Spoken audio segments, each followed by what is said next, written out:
Bad all over. That's Crystal Palace. They've changed the lyrics. Yeah, they are bad all over. How have they got 38 points? Crystal Palace. How on earth is that? And where did they buy them from? That's amazing. It's truly extraordinary. They've got 10 wins this season.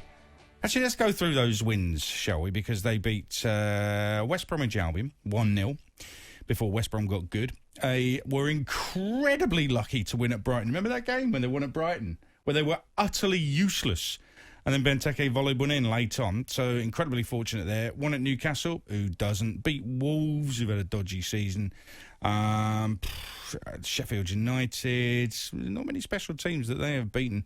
Won 5-1 at West Brom. Okay, all right, the bottom three. 4-1 against Leeds. I was at that game. That was the one with the Patrick Bamford disallowed goal, which shouldn't have been disallowed. Cheers, VAR.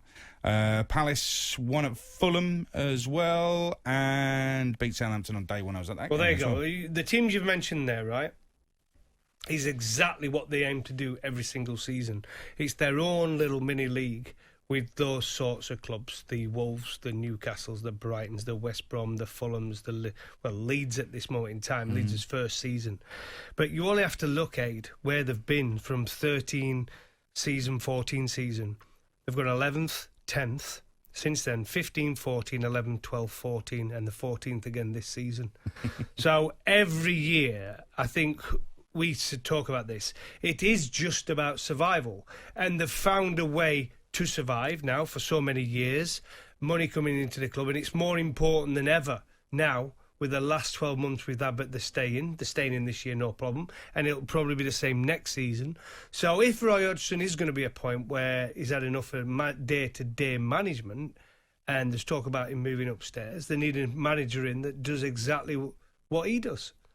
And that's Shaun Dyche. And that's why Shaun Dyche has been mentioned. Well, I was listening to the Game Day podcast, and Alex Crook, our transfer guru, who seems to be in the know, just threw it in like it was a given that Shaun Dyche is definitely going to be going to Crystal Palace this summer. Well, he'd get a bit more money there than he would absolutely get at Burnley.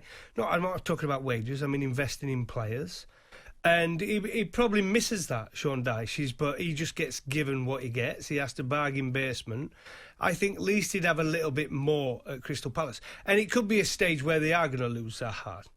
We keep saying it every year, and he keeps somehow, nobody seems to come in for him at the right price. But it's going to have to be a Crystal Palace without their best player. So they're going to need one in who is guaranteed to make sure they stay in that division. Right. Because that's what they're scared of, Palace. Yeah, no, I get that. Relegation is absolutely what they're petrified of. Totally understand that. Without Zaha. So, and this is the bit I don't get. Now, when they did try something a bit different and they brought in De Boer as manager, it really didn't work out. If you're going to try something different, it's got to be the right manager. And I always think that if they wanted to keep Zaha, have any chance keeping Zaha, they need to get a stellar manager. So try to attract a Conte who's about to win the title with Inter. Somebody like that. Do you know what I mean? Yeah, but to get him, they've got to say, we'll give you 200 million to spend. He ain't going to come to Crystal Palace. And that is the problem they're always going to have. It has to be someone who's used to working on a budget and who can organise them defensively. Roy has done it really, really well because they finish where you expect them to finish every single season, between that 11th and 14th spot. And they want to get someone in who know they can put them in that bracket, and it is Shaun Dyche. So they're going to go from 4-4-2 to 4-4-2, which makes me wonder why on earth they bothered to sign EZE, who has the potential to be one of the best players in the country if he's given free rein. At QPR, he's allowed to play as a fantasy player, as a number 10, with a free role, doing what he wanted, and that's why he excelled. That's why he earned a move to the Premier League.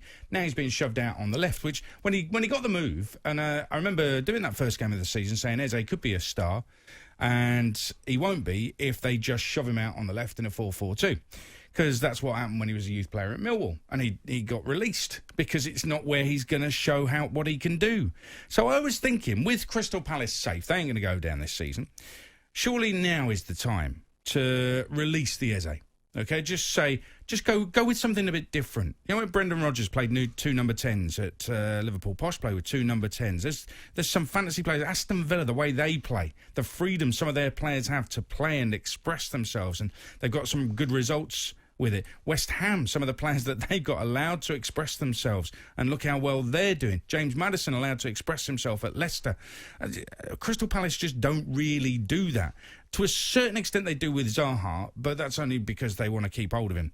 I think that in an ideal Roy Hodgson, Sean Dyche world, they will play 4-4-2, and that's what they're going to stick to. So why don't they now, with 7 games left and they're safe, just release the reins a little bit? Let's see these footballers be footballers. Because every point, every position is money. And what's happening to that money? Well, we don't know a lot of clubs. Well, they're going to attract Sean Dyche. Well, they're paying Zaha a lot of it.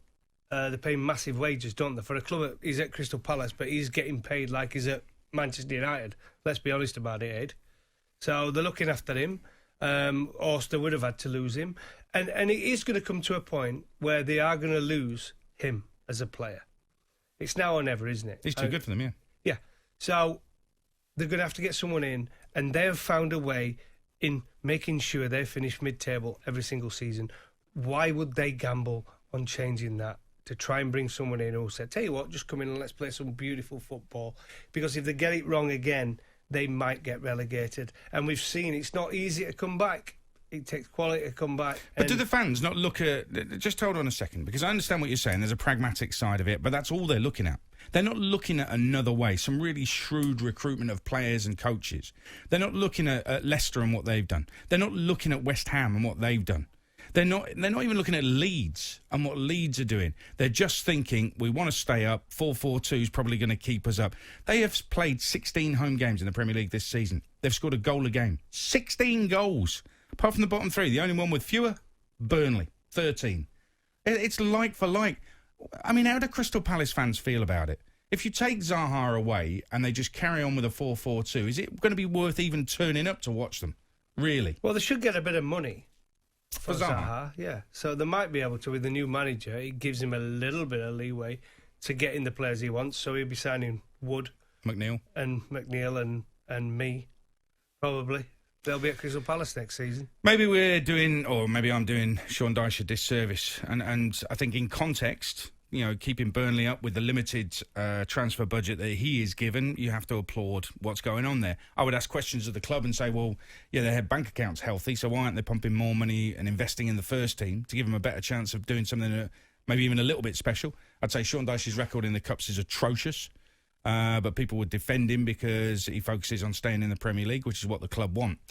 So I don't see, if it is going to be Sean, I was surprised. If it is going to be Sean Dyche at Crystal Palace, what does that say? What kind of statement does that make from the Crystal Palace board? What exactly are they saying to their fans if they're saying, well, Roy Hodgson, thanks very much, see you later, and unveil Sean Dyche as their manager? What's the statement being made by the Crystal Palace board?